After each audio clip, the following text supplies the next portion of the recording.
Lake George Battlefield Moments, a production of Lake George Battlefield Park Alliance, preserving our area's incredible history. Here's historian Dr. Bruce Venter. Hello, everyone.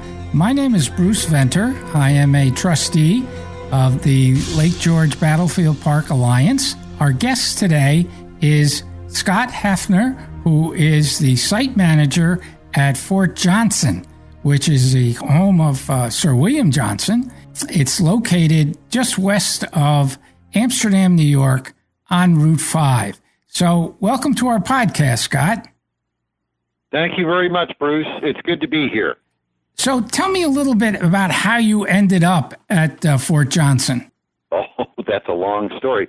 Well, I've been here at Fort Johnson for 23 years.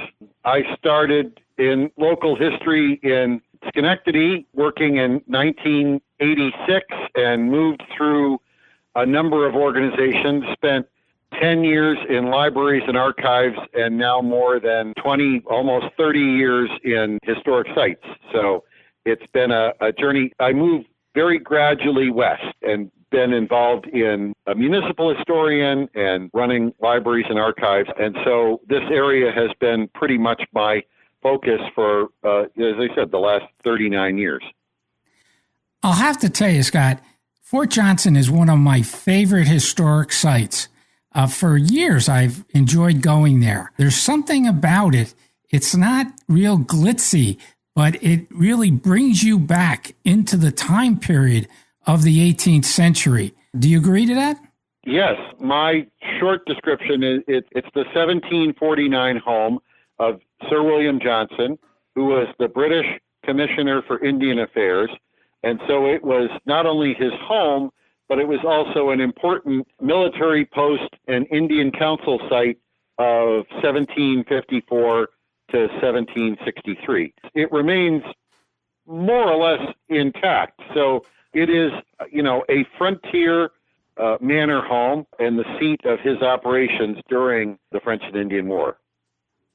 Right. And I hope you agree with this, but I think Sir William Johnson is one of the great overlooked personalities of the 18th century. I think his death in 1774 sort of precluded him from being a main factor in the American Revolution, and thus I don't think he's studied as much as he should be. He is the most written about famous person you've never heard of. There are at least 7 published biographies of him. Now, I will say a number of those are really lousy, to put a fine point on it. Plus, there are also 12 volumes of his letters and papers, more than 13,000 pages. And so he's one of the few colonial American figures for whom there is an enormous amount of information available on. But I agree that he is sort of unknown. Part of that factor is that he died before the Revolution, and he is a British colonial administrator. And certainly in America, post-Revolution, we tend not to pay much attention to British colonial figures. Yeah, I think I have most of the biographies on Johnson myself. But as long as you mention the biographies, would you care to sort of tell us your favorite or which you think is the best biography and maybe the one that you least enjoy? Well, no laughing now. We're getting down to brass tacks here. I want to know. People want to know. All right, let's start with the worst because that's the easiest. Right. The absolute worst one that everyone agrees with is Sir William Johnson by a man named Augustus Buell. Yes. It was written, he wrote it in the 19th century, and almost everyone agrees that more than 3/4 of it is literal fiction. Yes. That Augustus Buell just sort of made up off the top of his head.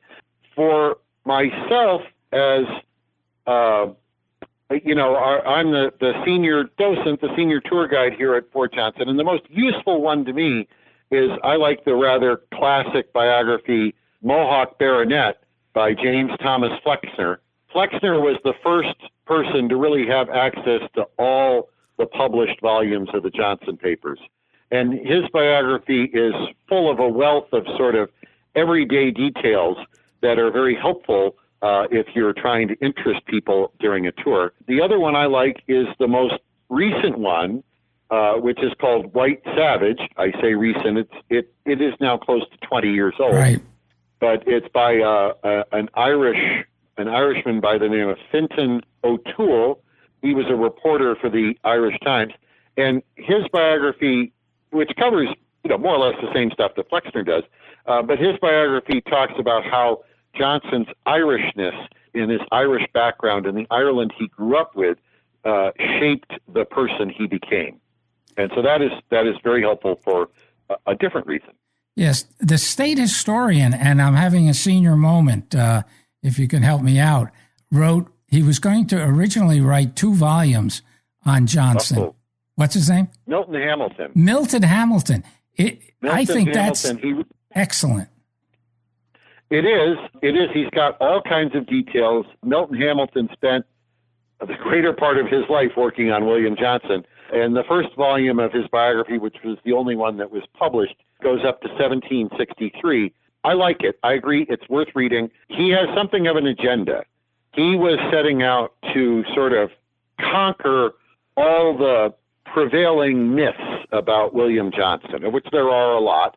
And so it does read as though he's trying to make a point. So it's full of information and very good information. Its narrative style is kind of broken up by Hamilton sort of making these points on the agenda that he wanted to get through. That's the only thing I would say against it. It Yes. certainly is readable. But more academic than Fintan O'Toole, so to speak. Yeah. Correct. Absolutely. Yeah. And, and there are errors here and there in O'Toole's, and there are errors here and there in Flexner, and I defy you to find a biography of anybody that doesn't have an error or two here and there. I don't know where to go with that one. I just say. Sorry. I haven't written any biographies lately. So anyway, to get back to Sir William, the house itself is not owned by the state, is it? No, it's owned by a private non-for-profit, the Montgomery County Historical Society. They were given it in late 1905, and we opened to the public in the summer of 1906. So really, we opened to the public in a period before the state of New York was in the business of having historic sites. And you've recovered somewhat from the flood of a few years ago, right? Oh, it's now 12 or 13 years ago. Yeah. Yes, we had very bad flooding in 2011. There was about 5 feet of water in the house, but we were very lucky that it didn't do any structural damage, and we were able to recover and clean up from that, and especially to save the 18th century interior woodwork and plaster that remained. This season, we are working on what has been a long-term project. We've been raising money for about 10 years, and we are replacing the wood shingle roof and rebuilding the built-in gutter that goes around the house and the dormers in the attic that will ensure its security for another 50 years at least, because the roof that's on there is 45 plus years old. So it was time to redo it. And it's being redone with the same type of, natural cedar shingles that were there before. That's great. Now, I know that Sir William built another house called Johnson Hall, and his son, Sir John Johnson, moved into Fort Johnson. And, right. And then when Sir William died, he moved into his father's house. What happened to Fort Johnson at that point? I'm not familiar with that. When John moved up to Johnson Hall, he kind of used Fort Johnson as a storage area. I mean, this all happened in rapid succession, right? William dies in July of 1774. By the early part of 1776, John has fled to Canada. So this all happens fairly fast. He initially uses Fort Johnson, just kind of stores his father's old stuff in there when he moves up to Johnson Hall. And then when he goes to Canada, he actually puts a tenant in place, a man named Abraham Barclay, who we think that John put him there in order to just sort of keep an eye on the property. The local committee of safety noted in the summer of 1777 that Abraham Barclay had fled to Canada owing a year's worth of rent. So he decided apparently that the Mohawk Valley was getting to be a too uncomfortable place to be as a loyalist, and so he fled in the night. And then it was then, of course, taken over by the Committee of Safety. They rented it through the Revolution to a man named Albert Vetter, and then sold the property and the house to Vetter in 1783. And just down the road is Guy Park, which is the Johnson's son-in-law and nephew, right? Yes. His nephew, Guy Johnson, came here, sort of showed up here in 1756. William Johnson took him in, ultimately became one of the principal secretaries for the Indian Department, and then took over as the commissioner for Indian Affairs at Sir William's death. His home is a big stone house that's down the road, Guy Park Manor. The original house was built in 1766. It was struck by lightning and burned to the ground in early June of 1773. And what's there is the replacement that was built up almost right away. And so Guy and his wife, Mary, lived there probably only 6 months before they fled to Canada in 1775. Oh, well, this is wonderful information, Scott, and I just want to encourage all of our listeners to make your way to see Fort Johnson. You can make a day of it because you can go to Fort Johnson and you can, at least on the outside, see Guy Park, and you can go to Johnson Hall. So it's just a wonderful place for people who are interested in history. And I just want to remind everyone, September 18th, Scott will be speaking on Sir William Johnson, someone we should all know more about, at Fort William Henry at 7 p.m. So put that on your calendar. Thanks very much, Scott, for a very interesting podcast. My pleasure, Bruce. It's nice to talk to you, and I'll look forward to seeing you in a couple of weeks. I'll be there. Hello, everyone. My name is Bruce Venter, a trustee on the Lake George Battlefield Park Alliance. And our guest today is Dr. Russ Bellico. Russ is a summer resident of the area. He has a house in Hague. And then when it gets cold, he moves back to Massachusetts, western part of Massachusetts. It's still probably cold over there. But anyway, Russ is a well-known scholar of the history of this region.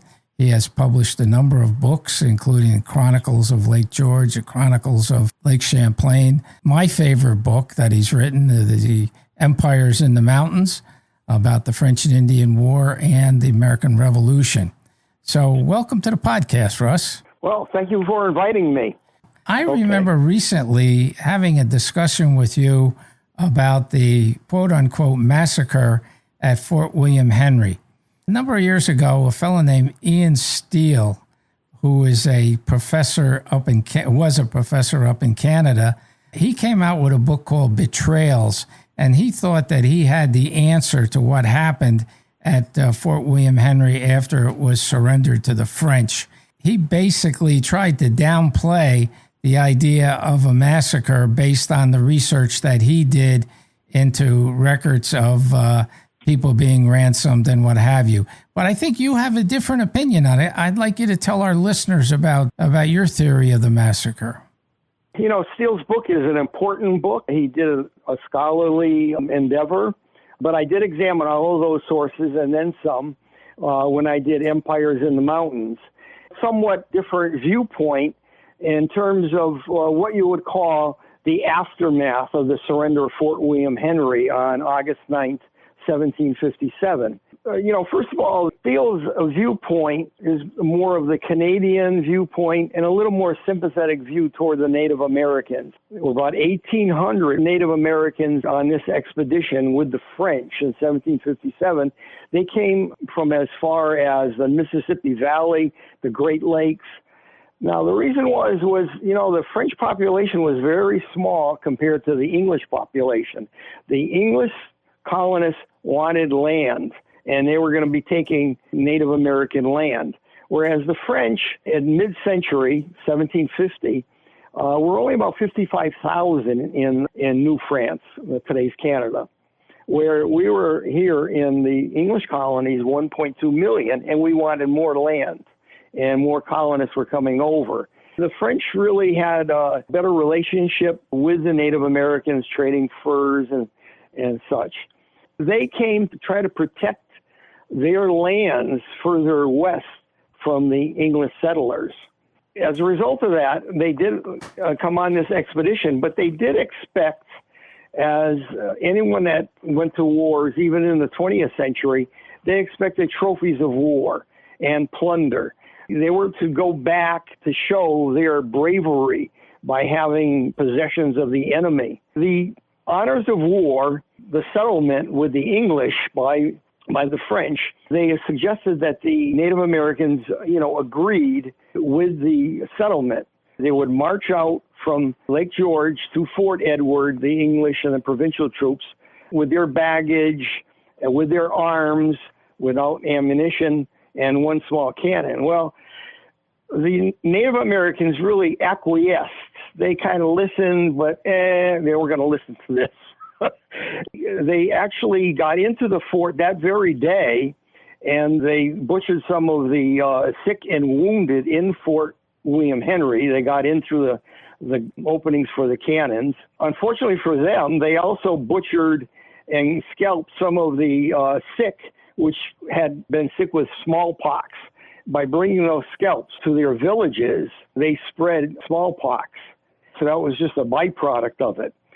The people that marched out of the fort and surrendered on August 9th were marched to the entrenched camp.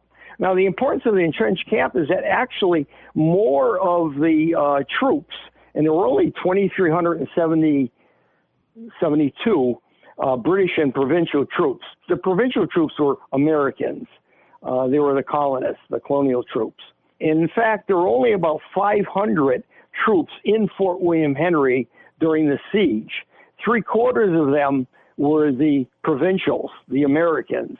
Most of the British troops were actually over where Fort George is, and that was a hastily built entrenched camp with logs and stones and 6 cannon. Well, they were marched over there after the surrender on August 9th, but that very afternoon, the Native Americans came over those barriers, plundered trophies of war, and so forth. The British and provincials were to march to Fort Edward that night, about midnight, but that was canceled by Montcalm because he realized the Native Americans were not in their camp. They were waiting on the road to, get a hold of the survivors and their possessions. So it was canceled. But early on the morning of August 10th, the next morning, as they started to line up to leave, the British and the provincial troops, the Native Americans, the indigenous allies of the French, scaled the breastwork and began to plunder once again. Also, they pulled out 17 wounded men from the huts and scalped them. So as they began to march out, the actual attacks had already occurred. The soldiers were urged to give up their arms and their clothes. The irony of this is that later provincial officers said that those that actually gave up and did not resist were the ones more likely to be killed. You're really basing it more on contemporary sources in terms of the number of people who were dispatched by the allies of the French. Yeah, I mean, by contemporary sources, I mean diaries of the people that were there, letters that were written by officers, including Major General Daniel Webb, who was in command of Fort Edward, who did not come to the aid of George Monroe, at Lake George, because his information, which was faulty, said the French had 11,000 troops. In fact, they had about 8,000. We had these kinds of sources, including a lot of colonial newspapers. When I did Empires, I searched all of the colonial newspapers from 1754 through about 1760 for anything that had to do with the campaigns along the Hudson River, Lake George, and Lake Champlain. So Russ Bellico feels as though it was a bona fide massacre. Would that be the bottom line? Well, yes, Bruce, let me explain. There were multiple diaries that used the word massacre. So the word massacre was not invented, as Steele suggests in his book. It was in the newspaper articles. It was in actual General Webb's letter. He used the word butchered in his letter. A French captain used the word butchery and massacre, and he was an eyewitness to this. And as well as others, Colonel Angel from Rhode Island, he said a horrible scene of massacre. Many others. In the newspaper stories, yeah, maybe they were a little exaggerated. I don't know, but they were in there, and there were other, diaries that said that some of the women and the children, their brains were dashed out against the stones and things like this.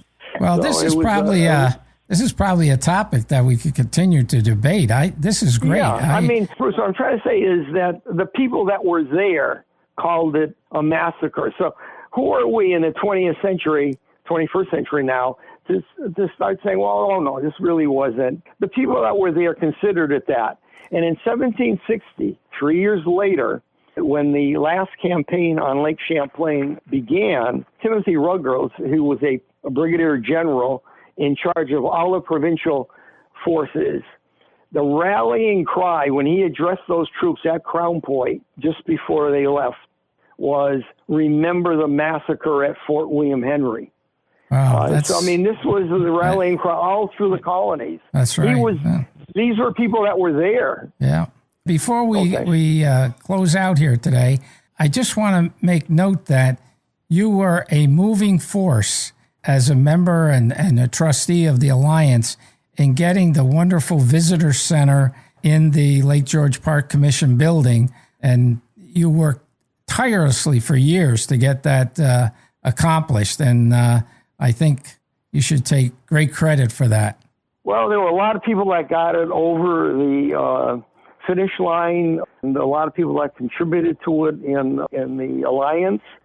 I had some idea for it. Yeah, you did. Early. I know you did. Yes, that's right. It was your. There were a lot of people. I'm going to give it as your idea. Also, the Lake George Park Commission with Dave Wick. I give him the credit. He came up with the proposal to give us that part of the building when he sought the grant for the whole new building.